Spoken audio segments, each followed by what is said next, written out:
In Ohio, Jack Morgan is blindsided by an ultimatum that will change everything. I sat there in the kitchen, a cup of coffee cooling in front of me, staring out at the backyard where Derek and I had once worked together, side by side, to build that wooden deck.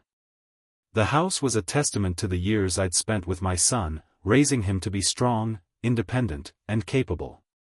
It was a quiet Saturday morning. The kids were at a soccer game with Derek, and Clara, my daughter-in-law, was at the table, her phone screen glowing as she scrolled through it absent-mindedly. I had never been close to Clara, but over the years, I had come to respect her in a way. She was always polite, albeit distant, but what I didn't know was that beneath that surface, something was brewing. It all started when she put down her phone and looked at me, her gaze sharp, her mouth tight with some kind of restraint. It was as if she had been holding something back for a long time, and now, she couldn't wait any longer to say it.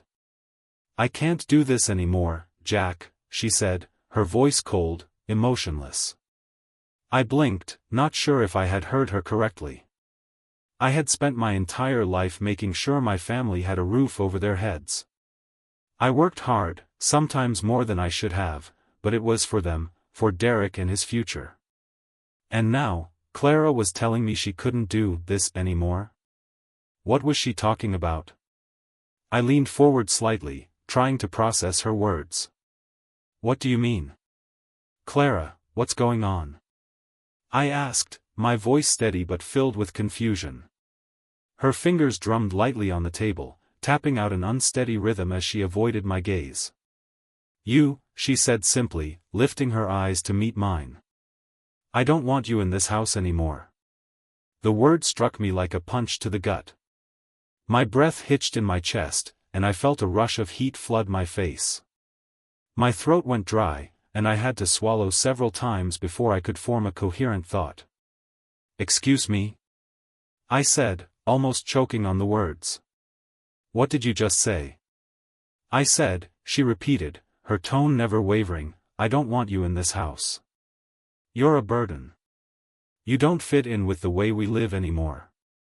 You're not helping, Jack. You're just, in the way." I was stunned.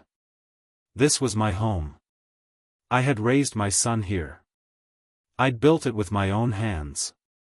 I thought that when I got older, I'd be able to live out my days here, with my family around me. But instead, here was Clara, telling me, in no uncertain terms, that I was no longer welcome. "Clara, what are you talking about? I've lived here for years. This is Derek's house and my house. Derek agrees with me," she interrupted, cutting me off. "We've talked about it. We can't keep living like this. You don't understand how hard it is to have you here, Jack." I couldn't believe what I was hearing. My son, the man I had raised with my own two hands, the boy who had grown up under this roof, was on her side? How could he betray me like this? But Derek never said anything to me about this. He's my son. You can't just kick me out of my own house, I stammered, my voice shaking with disbelief. "I'm not kicking you out, Jack," she replied with a forced smile that didn't quite reach her eyes. "But it's time for you to go. Derek and I will figure something out. You'll have somewhere else to go." Her words were final, like a sentence handed down from a judge. I could feel the walls closing in around me. "I don't have anywhere else to go," I said, my voice suddenly hoarse. "Where am I supposed to go, Clara? I'm not just going to leave. I've spent my entire life here. This is my home." Clara didn't even flinch at my plea. She simply picked up her phone again and began scrolling, as if this conversation was over, as if my entire existence in that house no longer mattered to her.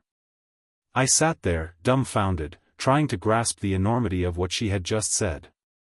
The house that had been my world, the family I had thought I was building a future with, suddenly felt like it was all slipping away. I stood up abruptly, my chair scraping loudly against the floor. I couldn't just sit there anymore, couldn't let this happen without doing something. "I'm not leaving," I said firmly, my voice trembling with a mixture of anger and hurt. I'm not going anywhere. Clara didn't even look up. Suit yourself, she said, her voice dismissive. I turned and walked out of the room, the weight of her words pressing down on me like a heavy blanket. I stepped outside onto the porch, my hands shaking as I leaned against the railing, staring out at the yard. The place where my son and I had spent countless hours, building, laughing, talking, now felt like a distant memory. I didn't know what to do, where to go. But I knew one thing for sure, I wasn't going down without a fight. This was my house, my family. And if Clara thought she could push me out, she had another thing coming. The days following Clara's ultimatum were like walking through a fog. I couldn't get the weight of her words out of my head.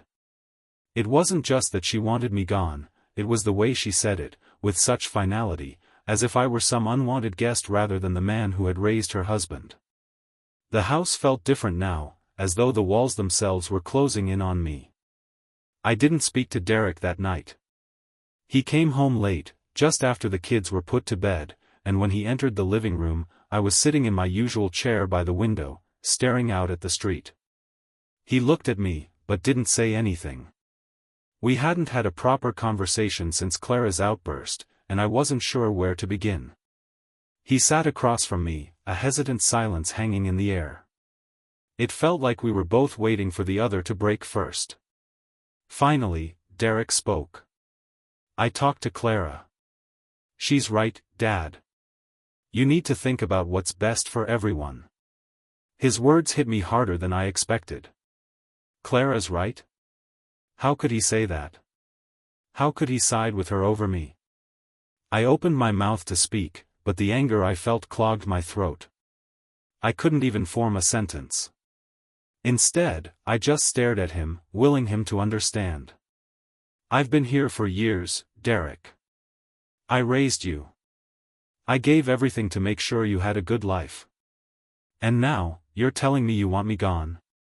My voice cracked, and I immediately regretted the vulnerability it revealed. Derek looked uncomfortable, shifting in his seat. It's not like that, Dad. We're just trying to make things work. Clara's right, you're getting older, Anne. I'm not old. I snapped, cutting him off. I stood up from my chair, the adrenaline coursing through me.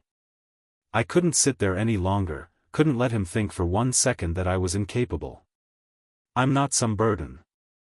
I've still got plenty of life in me. And I'm not going to just leave because Clara says so. Derek's face softened, but there was no apology in his eyes. Look, I'm not saying you're a burden, Dad. But we've been talking about this for a while. Maybe it's time you move into a place of your own. Somewhere that's more suited for you. I felt a lump form in my throat, but I swallowed it down. It wasn't just the words themselves, it was the way he said them. Maybe it's time you move out. Just like that. No real discussion. No recognition of the years I had spent in this house. Just a suggestion, a casual dismissal of everything I had built. I don't need to go anywhere, I muttered, turning away from him. I'm fine here. I've got every right to be here. This is my home too. But Derek didn't respond. He just stood up, walked past me without another word, and disappeared upstairs. The door to his and Clara's bedroom closed softly behind him, and I was left standing in the hallway, feeling more alone than I ever had before. The next few days felt like a slow unraveling. Clara and Derek continued their quiet discussions, and I overheard enough snippets to know that they were both planning something. Every conversation they had seemed to exclude me more and more. It wasn't just Clara's cold words anymore, it was their collective silence, the way they both avoided my gaze, the way they suddenly made all the decisions without consulting me. I was becoming a ghost in my own home. One afternoon, when Derek was at work and Clara was running errands, I decided to do something I hadn't done in a long time. I went up to the attic. The attic had always been a place where I stored old memories, keepsakes from the years of raising Derek, mementos of my own childhood, old family photos. I climbed the stairs slowly, feeling the years in my knees, and pushed open the creaky door. The smell of dust and old wood filled the air as I stepped inside, and I moved to the corner where I kept boxes of old letters and documents. I dug through the boxes, sifting through items I hadn't seen in years. There were letters from my parents, from old friends, even some old work documents. But then, at the very bottom of one of the boxes, I found something that caught my eye, a faded envelope, sealed with a wax stamp I hadn't seen in decades. It was a letter from the lawyer I had worked with when I first built this house. I hadn't thought about it in years, but I knew the significance immediately. My mind raced as I opened it, revealing the old, carefully written script of the lawyer's letter. Inside, the letter spoke of a specific clause in the deed of the house that I had forgotten about. It was a provision for the property in the event of my incapacity. The house, it seemed, wasn't fully theirs, not as they thought. There were protections in place, things Derek and Clara didn't know. But what struck me most was the final line: "This clause can only be executed upon the full consent of the original homeowner." That was me. And that meant they couldn't just toss me out without a fight. The letter in my hand felt like it weighed a ton. My heart thudded in my chest as I reread the final line again and again.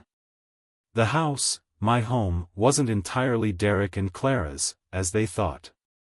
I had a legal hold over it, a clause in the original deed that protected me, the original homeowner, from being ousted. If I were to leave, it would have to be with my consent. I sat down on the dusty floor of the attic, my back against one of the old beams. The weight of what I had just discovered was overwhelming. For a moment, I could hardly believe it. All this time, I had been thinking that I was helpless, that I had no power over what was happening in my own home. But now, here it was, a weapon, hidden away in the legal jargon of an old document, something that could give me the leverage I needed to stop Clara from pushing me out. But there was a catch. I knew Derek and Clara would never just accept this clause if they found out. They would fight me, drag it through court if necessary. And that would mean opening up old wounds, airing our family's dirty laundry for the world to see. The thought of it made my stomach churn. I didn't want to fight. I never had. I just wanted peace, a place to live out my days without being treated like a burden. But Clara's ultimatum had forced my hand. If I didn't act, I would lose everything. I spent the next few hours sitting in the attic, turning the letter over and over in my hands, contemplating my next move. I didn't want to involve a lawyer, not yet. I needed to understand the full scope of this clause, and more importantly, I needed to find a way to use it without causing irreparable damage to my relationship with Derek. But as I sat there, a thought occurred to me: if Clara knew about this clause, she'd stop at nothing to get rid of it. She'd try to convince Derek to take legal action, to challenge the document, to fight me every step of the way. The idea of dragging my son into this made me feel sick. He had always been my pride and joy, my only child. Watching him and Clara form their own family had been bittersweet, but I had accepted it. I had let go of the need to control him. I never imagined he would side with her over me, especially not on something like this. I had to be careful. That evening, when Derek came home, I made a decision. I wouldn't confront him directly, not yet. Instead, I would wait. I would watch how things unfolded, how Clara continued to treat me, and see if she would slip up. I knew she was hiding something. No one makes an ultimatum like that without having something to hide. The next morning, I decided to take a walk to clear my head. It was a crisp, early autumn day, and the cool air felt good against my skin. As I walked down the street, I noticed the for sale signs in the front yards of some of the houses. People were moving, changing, starting over. I couldn't help but wonder, was that what I was supposed to do? Leave? Start over? I shook the thought away. No. I wasn't going anywhere. Not until I had a plan. Not until I knew exactly how to handle this. That evening, as I sat down for dinner, I could feel the tension in the air. Clara was unusually quiet, her eyes darting between me and Derek. Derek, on the other hand, seemed distant, as if his mind were somewhere else entirely. He barely touched his food, and his shoulders were stiff, his posture rigid. Finally, Clara spoke, breaking the silence. "Jack, we need to talk," she said, her voice softer than usual, but still carrying that underlying edge. I raised an eyebrow. "What about?" She hesitated for a moment, then looked at Derek. He didn't say anything, just nodded, his eyes still focused on his plate. "We've been discussing things," Clara continued, her voice now almost too calm. "And we think it's best for you to start looking for another place to live. Derek and I have already started looking into some options for you. We've found a few places that might work." I couldn't believe what I was hearing. "You found places for me? Without even talking to me first?" Derek finally spoke, his voice low. "Dad, it's just time. You've been here long enough. We're not kicking you out, but we think it's time for you to have your own space." The words felt like daggers. I had never thought I'd hear them from Derek. I had always known that one day he might want to start a family of his own, but this was different. This was Clara's influence, her manipulation at work. I set my fork down slowly, my hands trembling with a mix of anger and disbelief. "You don't get to decide what's best for me, Derek. I'm still your father, and I have a say in this. You don't just get to make these decisions for me." Clara's eyes flashed with irritation. "We're trying to be considerate, Jack. But you're making this harder than it needs to be. We've already talked about this.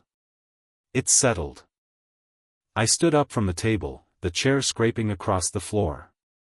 My pulse quickened, and I could feel the blood rushing to my head. "I don't want to hear it. I'm not going anywhere. Not yet. You can't just push me out of my own home." Derek stood too, his voice more firm than I had ever heard it.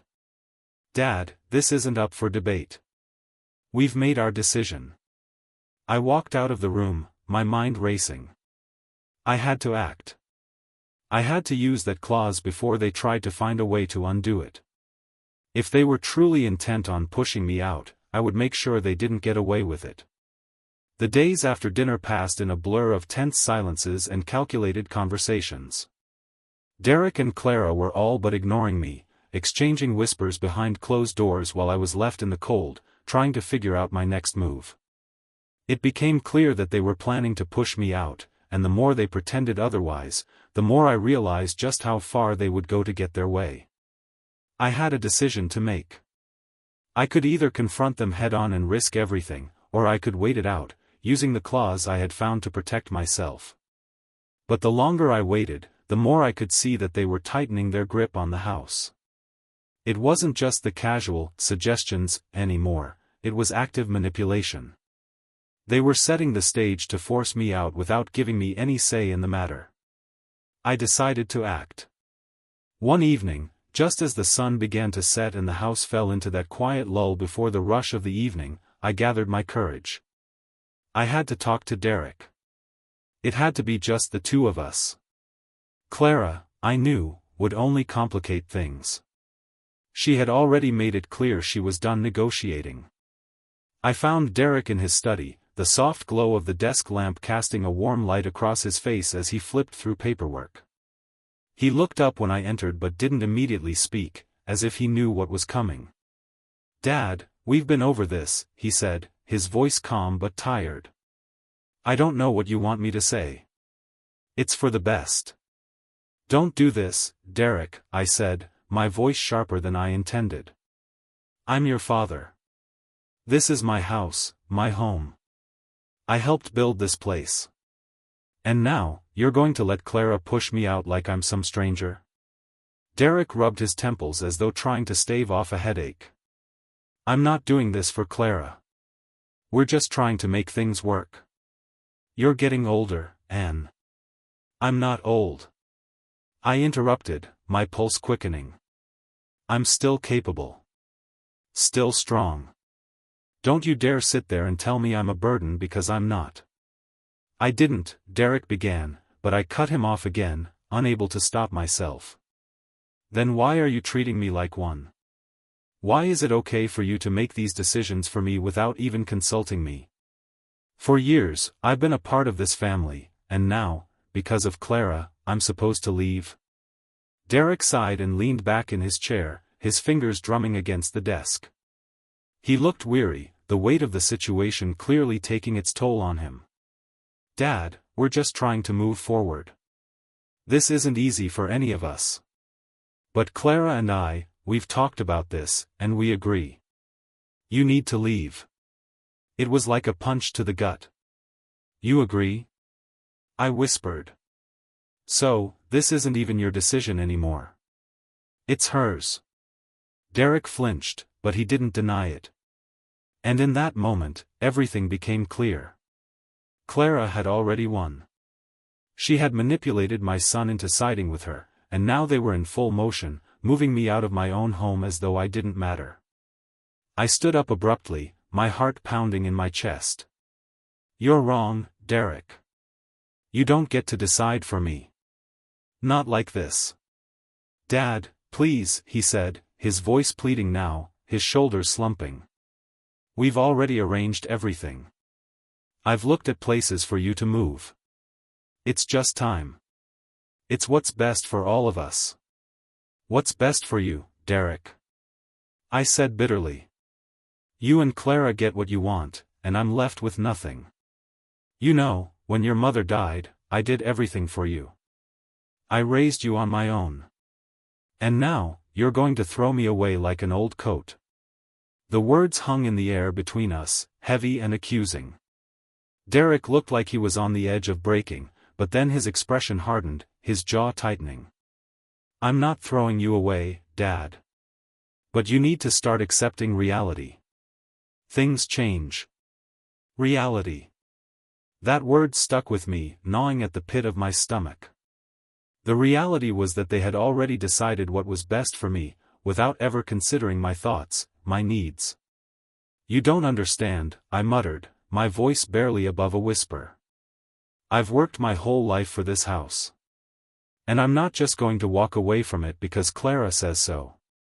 Derek stared at me for a long moment, and then, without another word, he turned away and stood up. I'm sorry, Dad, he said, his voice softer now, almost like he was speaking to a stranger. But it's already done. The door clicked shut behind him as he left the room, and I stood there for a moment, my breath coming in shallow gasps.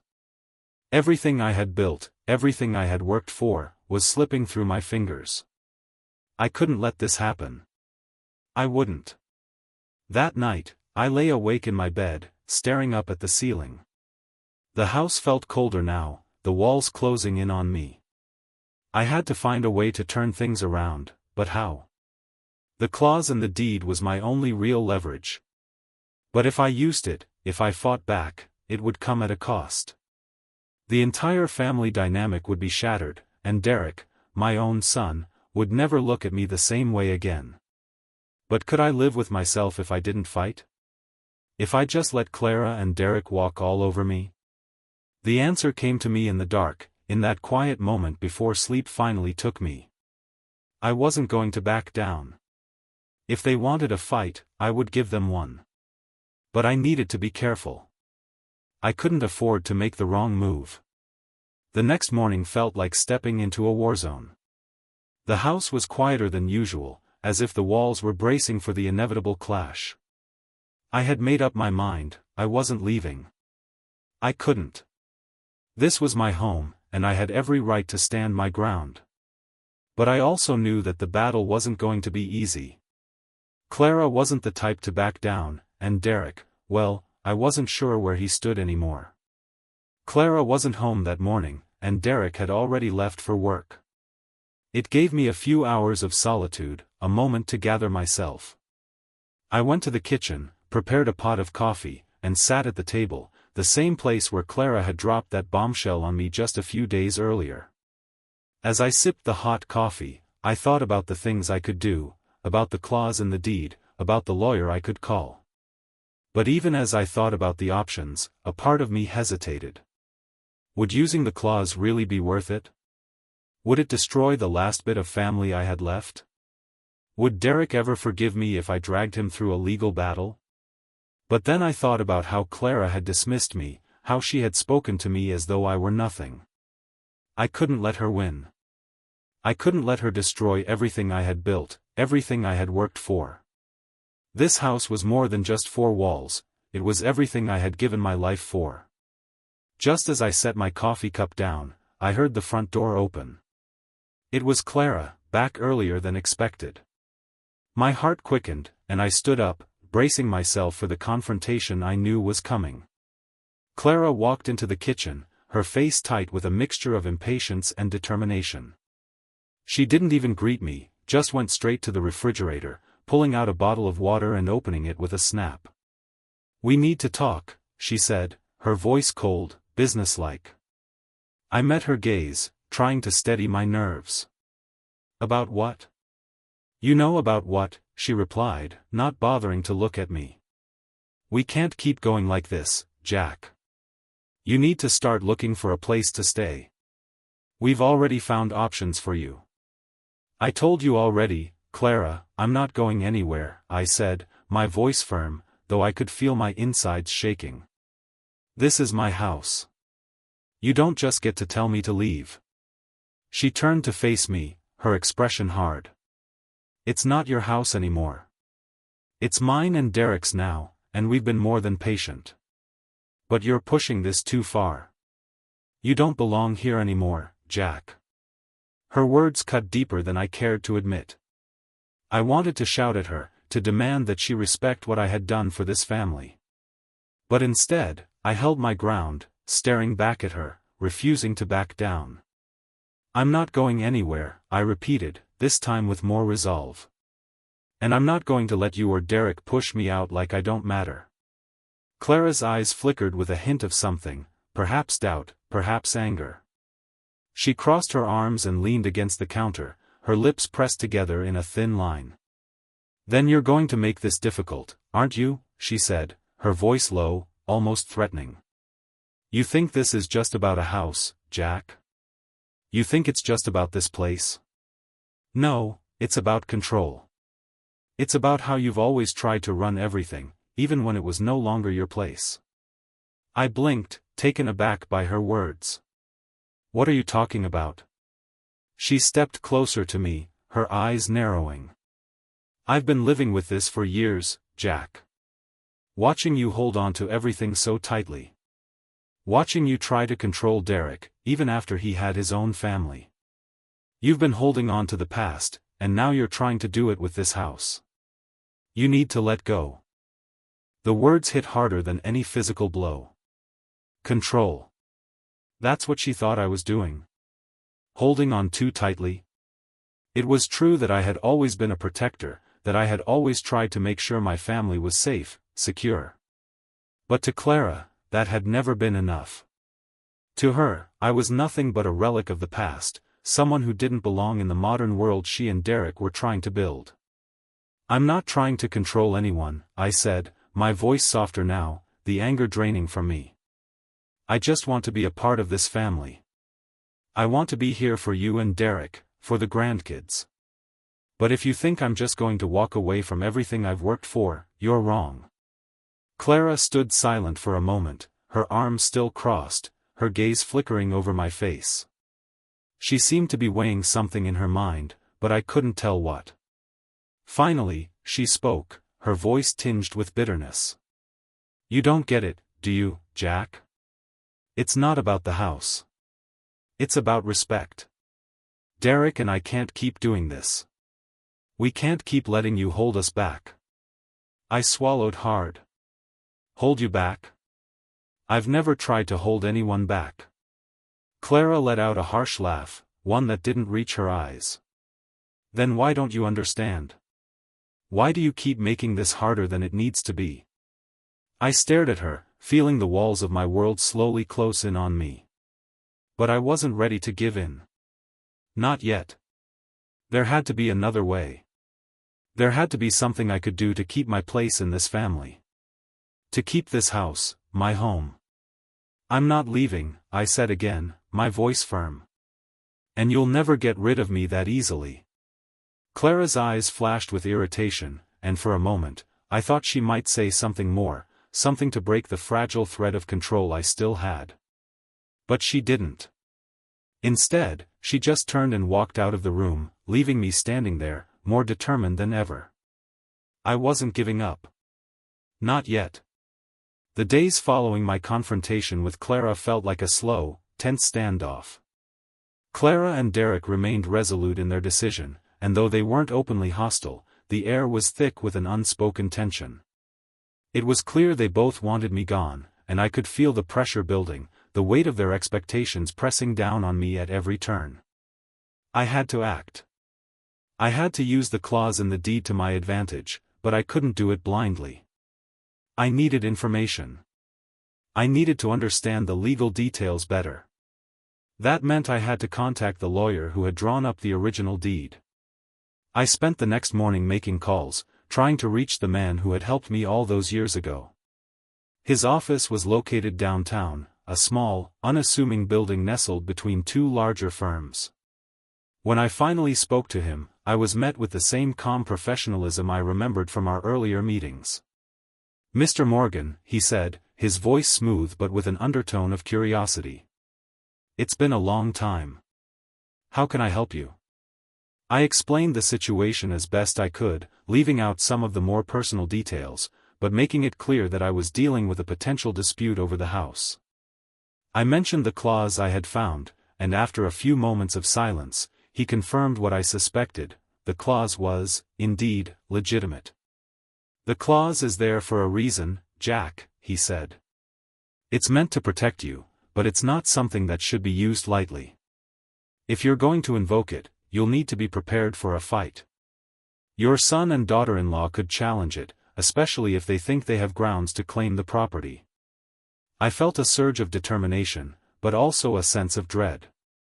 This wasn't going to be simple. It wasn't going to be easy. I could feel the weight of the decision pressing down on me, knowing that using the clause would trigger a legal battle that could tear the family apart. But I wasn't going to back down. Not now. "I understand," I said, my voice steady. "I'm prepared to do what it takes. I'll be in touch soon."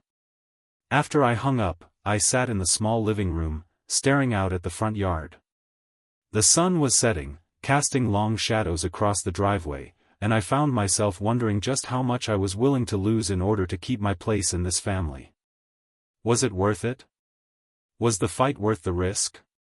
The answer, for now, was yes. I couldn't let Clara and Derek push me out. I couldn't let them tear apart the life I had built for myself and my son. But as I mulled over the situation, a sudden thought struck me. If I was going to invoke that clause, I couldn't do it alone. I needed a strategy. I needed a way to outmaneuver Clara without escalating things too quickly. There had to be a way to make my move without losing everything. I spent the next few hours thinking. I didn't want to involve Derek yet, not until I had a solid plan. I needed to get ahead of Clara before she could make her next move. But it wasn't long before I realized that she wouldn't sit idly by. She wouldn't let me play my hand without retaliation. I wasn't surprised when she came home that evening with a quiet sense of urgency in her step. Clara had always been someone who liked to control situations, and I knew that, just as I had been planning my next move, she had been planning hers. I had barely sat down at the kitchen table when Clara walked in, her face a mask of cool determination. She didn't waste time with pleasantries.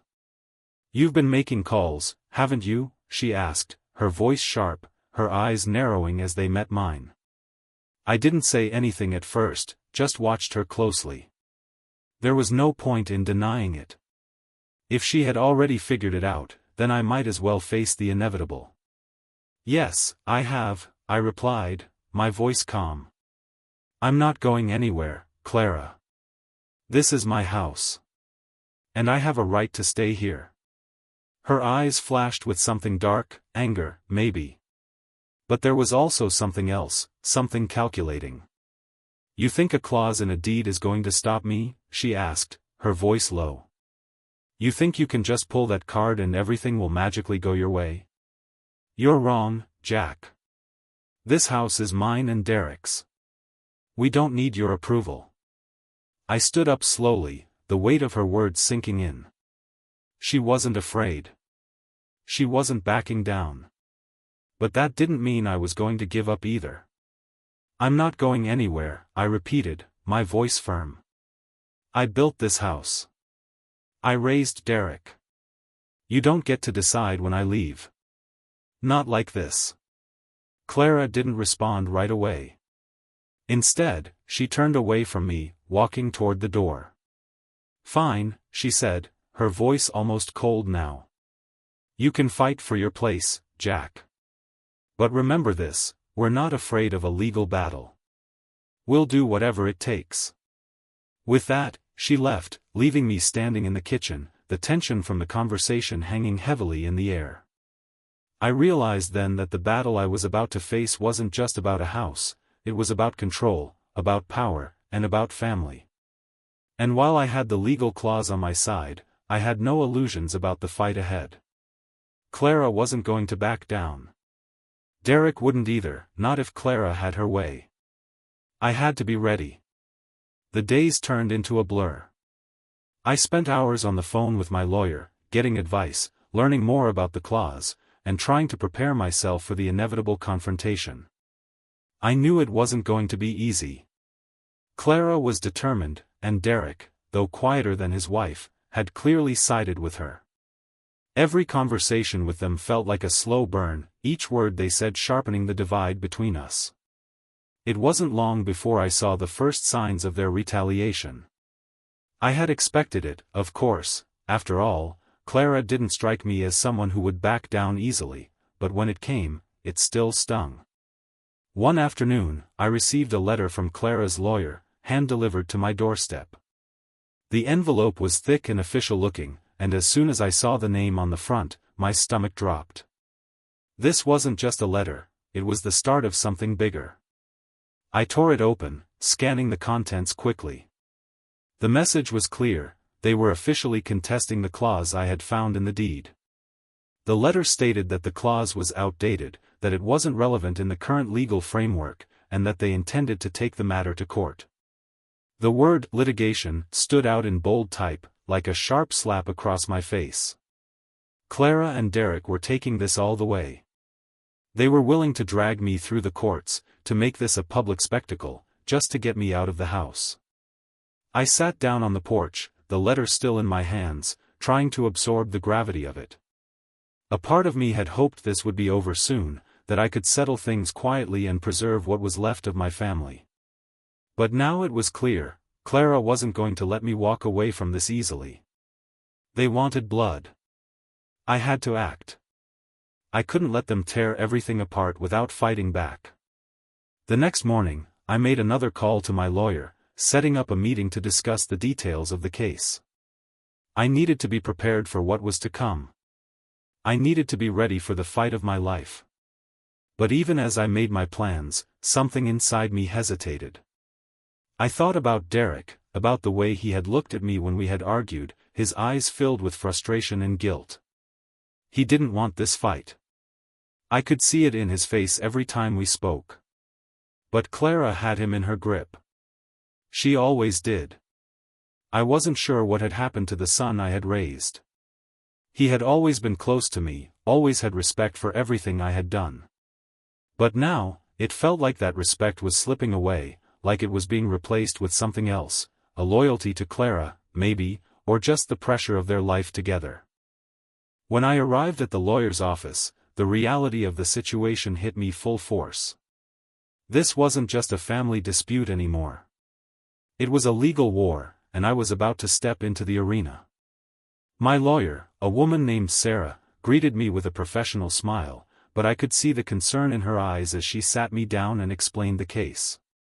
"We have a strong position, Jack," she said, her voice calm, but there was a sense of urgency in her tone.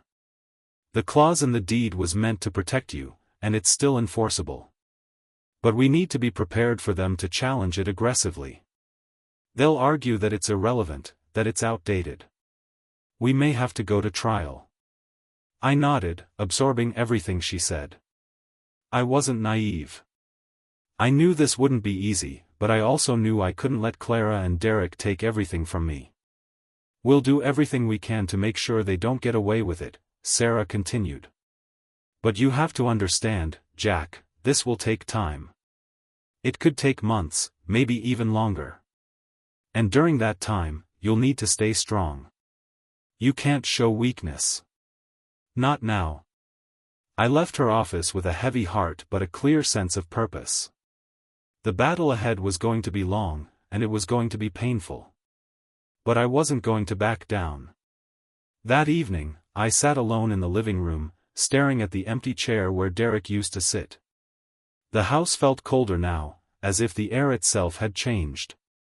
It wasn't just the walls of the house that were shifting, it was everything. The family I had spent my life building was crumbling before my eyes. I heard the front door open. Clara was home, and I knew what was coming. I knew she was going to push even harder now that we were officially in a legal battle. I steeled myself for the confrontation. Clara walked into the living room, her face tight with the same controlled anger she had worn during our last conversation. She didn't sit down. Instead, she stood there, her arms crossed, looking down at me like I was some kind of obstacle in her way. I know you're planning to fight us, she said, her voice cold, but I hope you realize, Jack, you're not going to win. We'll fight this in court, and we'll make sure you don't get away with this. You're not going to hold on to this house forever. I stood up slowly, my hands clenched into fists at my sides. I'm not giving up. Not now. Not ever. Clara laughed, but it wasn't a laugh of amusement, it was mocking, bitter. You're pathetic, she said, shaking her head. You think this is about the house? You think this is about anything other than control? You're out of touch, Jack. And you're too proud to see it. I took a deep breath, forcing the anger back down. This isn't about pride. This is about what's right. I built this house. I raised Derek. And you won't take it from me. Clara's eyes hardened, her lips curling into a smile that didn't reach her eyes. We'll see about that, won't we? With that, she turned and walked out of the room, leaving me standing there, more determined than ever to win this fight. The days before the court hearing passed slowly, each one stretching longer than the last. As the case neared, I felt the weight of the decision pressing down on me. I had done everything I could to prepare, gathered evidence, spoken to my lawyer, reviewed the details of the deed and the clause, but nothing could prepare me for the emotional toll it was taking. This wasn't just about a house. It wasn't about legal jargon or property deeds anymore. It was about family, and whether or not I could bear to break what remained of mine. I hadn't spoken to Derek in over a week. He was keeping his distance, just as Clara was. There was a deep divide now, a chasm between us that I wasn't sure could ever be crossed. I had tried to reach out, to explain, but each attempt was met with silence or a brief, distant conversation that ended before I could make any real progress. It was early on the day of the hearing when I received the message. It wasn't from Derek, it was from Clara. She didn't call me, didn't try to arrange a meeting, but she had left a brief text message. If you drop the case, we'll find a way to move on. I'll make sure Derek will listen. The message cut through me like a knife. It was an ultimatum, plain and simple. Drop the case, let them win, and maybe, just maybe, things could go back to normal. It was a tempting offer, one that whispered in my ear, asking if the fight was truly worth the cost. But I couldn't bring myself to respond. Instead, I stood at the kitchen table, staring at the text, as the enormity of what was happening sank in. Was I willing to let them win? Was I willing to let Clara have everything, even at the expense of my relationship with Derek? Was it worth risking everything just to hold on to this house? I knew deep down what I had to do. This wasn't just about winning in court or holding on to property. It was about standing up for myself, for everything I had built, for everything I had sacrificed. It was about refusing to be pushed aside. But as the time for the hearing drew nearer, I found myself questioning if there was still a way to salvage my relationship with Derek, to find a way to make this all stop before it was too late. The courtroom was intimidating. Cold. Impersonal. I sat in the back, waiting for the proceedings to begin, feeling the tension in the air. Derek and Clara were seated together on the opposite side of the room, their lawyer at their side. Derek's face was unreadable, but I could see the strain in his posture. He didn't want this. I knew that much. I wasn't sure what to expect. I had spent so much time preparing for this moment, but now, as I sat there, the weight of the situation hit me all over again. This was my son. This was my family. And no matter what happened in that courtroom, I knew nothing would ever be the same. The hearing began, and Sarah, my lawyer, stood up first. She was composed, confident, laying out the facts of the case with precision. She spoke of the clause in the deed, the protection it afforded me, and how it was still legally binding. She painted a clear picture. Clara and Derek were trying to take advantage of me, to push me out of my own home without a valid reason. On the other side, Clara's lawyer countered with arguments about the clause being outdated, about it no longer being relevant in the modern legal landscape. But no matter how hard they tried to argue, the facts didn't line up. The clause was still valid. I had the legal right to stay. I watched Clara and Derek closely throughout the proceedings. Clara looked calm, almost smug, while Derek seemed to shrink further into his seat, his eyes downcast. There was a visible tension between them, something unspoken but clear. Clara was in control, and Derek was caught in the middle, unsure how to act. As the hearing wore on, the moment of truth came. The judge asked each side for their closing statements. Sarah spoke first, presenting our case once more, emphasizing the importance of the clause and my right to remain in the home. Clara's lawyer responded, but it was clear they were grasping at straws. Then it was time for me to speak. I stood up, feeling the weight of the room on my shoulders, and walked to the front. I didn't have a script. I didn't have a set speech planned. I simply spoke from the heart. I've lived in that house for most of my life, I said, my voice steady despite the lump in my throat. I built it with my hands. I raised my son there. I worked hard to make sure my family had a place to call home. I'm not asking for special treatment. I'm asking for the respect that I've earned. I don't want to lose my family, but I'm not going to walk away from what's mine just because someone tells me I have to. I looked at Derek then, for the first time in what felt like forever. His eyes were filled with something, regret, maybe, or fear.